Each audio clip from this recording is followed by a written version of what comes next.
নমস্কার বন্ধুরা, sister tasty কিচেনে আপনাদের সবাইকে স্বাগত জানাচ্ছি। বন্ধুরা, কালকে তো নববর্ষ, সেই জন্য আজকে আমার সিস্টার টেস্টি কিচেনে আমি বানাচ্ছি গোলাপ জামুন। তো গোলাপ জামুনটা কী করে বানাচ্ছি, এখানে আমি 1 লিটার দুধ ছানা তৈরি করে নিয়েছি, এই যে। আর তার মধ্যে দিয়েছি হাফ চামচি ময়দা। তা দিয়ে একদম পুরো একটা এরকম ময়দাটা, এই ছানাটাকে একদম দানাদার যাতে না থাকে সেই জন্য এরকম করে মানে এমনভাবে সুন্দর করে ঘষে ঘষে মানে পেস্ট করে নিয়েছি, যাতে এই যে চাপ দিলেই এই দেখুন একদম এই যে একদম নরম, একদম স্মুথ, কোনো দানাদার নেই।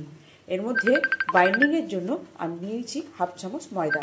তো এর মধ্যে যেহেতু গোলাপ জামুন বানাবো বন্ধুরা, সেই জন্য এর মধ্যে দিয়ে দেবো একটুখানি ফুড কালার। তো আমার তো তেলে ভাজবো না, আর ফুড কালার দিলে দেখতে সুন্দর লাগবে জিনিসটা। আর যদি আমি এইটা শুধু ছাড়ি তাহলে হয়ে যাবে রসগোল্লা, আর যদি আমি একটু ফুড কালার দিয়ে ছেড়ে দিই তাহলে এটা হয়ে যাবে গোলাপ জামুন। তো বন্ধুরা, এখানে আমি সামান্য একটুখানি ফুড কালার ইউজ করব। বন্ধুরা, এই যে কালারটা এসছে, ভেবেছিলাম বন্ধুরা ওটা আমার লাল কালার, এটা হয়ে যাচ্ছে অরেঞ্জ, তাহলে কমলাভোগ, এটা বানিয়ে দিচ্ছি কমলাভোগ। ভেবেছিলাম গোলাপ জামুনের কালারটা লাল হবে, তো লালটা না হয়ে গোলাপি হবে, আর এটা হয়ে গেছে অরেঞ্জ কালার। তো বন্ধুরা, ঠিক আমার এইটুকু করছি কেন কি দেখতে ভালো হবে, আর এরকম আমার হাতটা ওয়াশ করা।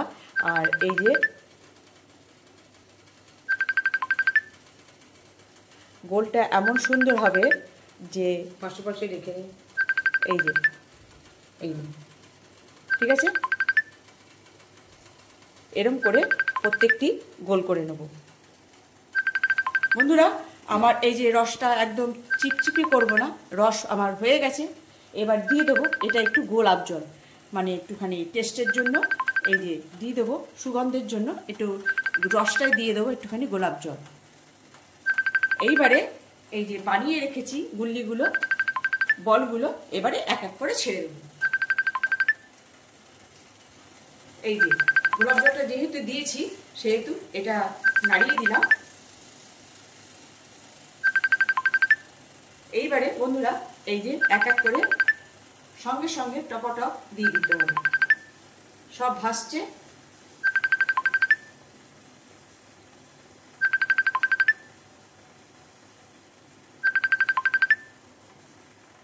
দিয়ে দিলাম। এবার এক এক করে এই যে ফুটে দেখুন পরে কি হচ্ছে, ভাসছে কিন্তু সব এমনটাই স্মুথ হয়ে গেছে যে বলগুলো ভাসছে। যে এক ফোঁটা একটা ছেড়েছি দেখুন, ওটাও ওই কোনায় ওই যে কোনায় ভাসছে। এবার এটা দেখছেন বন্ধুরা, 1 লিটার দুধে ছানা কেটে এই যে এতগুলো মিষ্টি হয়েছে, 4 জনকে কভার করতে পারবেন 2টো করে দিয়ে। হ্যাঁ, ঘুরে সবার সঙ্গে দেখা করে জল খাচ্ছে, দেখুন, দেখছেন?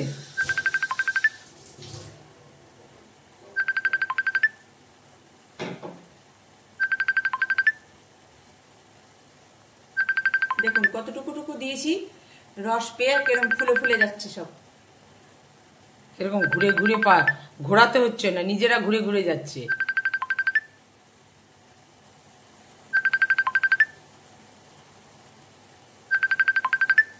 টগর হয়ে গেছে, দেখি বন্ধুরা, এই দেখুন কেমন লাগছে।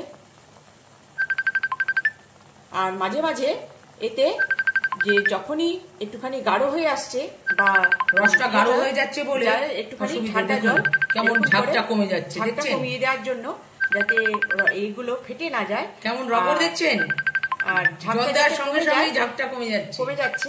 তো এরকম জল দিতে মাঝে মাঝে একটু 1 চামচি করে জল দিয়ে ওটাকে ভালো মতো সুসিদ্ধ করার জন্য ওভাবেই জল দিয়ে ওটাকে সেদ্ধ করতে হবে। কেমন লাগছে বন্ধুরা? ভালো লাগছে তো? 500 যদি আপনি ছানার করেন তাহলে ফ্যামিলি শুদ্ধ মন মতন খেতে পারবেন, যে আসবে তাকেও খাওয়াতে পারবেন। বন্ধুরা, আমার এখানে কমলাভোগ পুরো অলরেডি হয়ে গেছে। এবার এগুলোকে আগুনের থেকে নামিয়ে নেব। বন্ধুরা,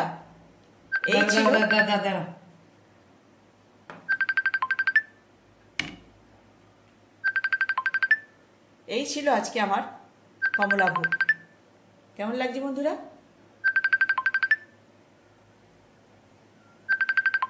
ভালো লাগছে তো? 5 টাকা বন্ধুরা, এই 6 টাকা বাজারে মানে মিষ্টির দোকানে 6 টাকা রসগোল্লা, মানে 6 টাকা কমলাভোগ, 6 টাকা পিস। 6 টাকা পিস, 6 টাকা পিস না, হ্যাঁ 6 টাকা পিস। আগে এগুলো 5 টাকা ছিল, এখন 6 টাকা হয়ে গেছে। দেখুন বন্ধুরা, কেমন লাগছে দেখতে? 1 লিটার দুধ, 1 লিটার দুধে এই কটা আছে, 2 4 6, 2 4 6 8, 1 9, 10টা হতো। ওই দুটো একটুখানি টেস্ট করার জন্য যে প্রথমে ছাড়া হয়েছিল দুটো, এই যে দেখুন ওই যে দুটো ছাড়া হয়েছিল, তো ওটা দিয়ে দিলেই ওটা 10টায় কমপ্লিট হয়ে যেত। তাহলে 5 টাকার রসগোল্লার সাইজে 10টা পিস হবে 1 লিটার দুধে। 65 টাকা, 65 টাকায় 1 লিটার দুধ, আর না 68 টাকা, 68, ওই 12 টাকা 13 টাকা লাভ। হ্যাঁ, তো আপনার যে হাত এসে যাচ্ছে, না হাত এসে যাচ্ছে না, চিনির দামটা কে ধরবে? ও বন্ধুরা, এই যে তবু নিজের বাড়ির বানানো জিনিস, কোনো মানে নো টেনশন। গরম গরম ইচ্ছে করলে গরম গরমটা খেয়ে নিতে পারবেন, আর ঠান্ডা করে খেলে একদম ইয়ামি লাগবে বন্ধুরা। এই যে ছিল আজকে আমার কমলাভোগ। কেমন লাগবে বলুন তো? একটু কমেন্টসে জানিয়ে দেবেন, ঠিক আছে? রাখছি বন্ধুরা, আর আমার এই সামান্য রেসিপি আপনারা বানিয়ে খাবেন আর এনজয় করবেন। বাই।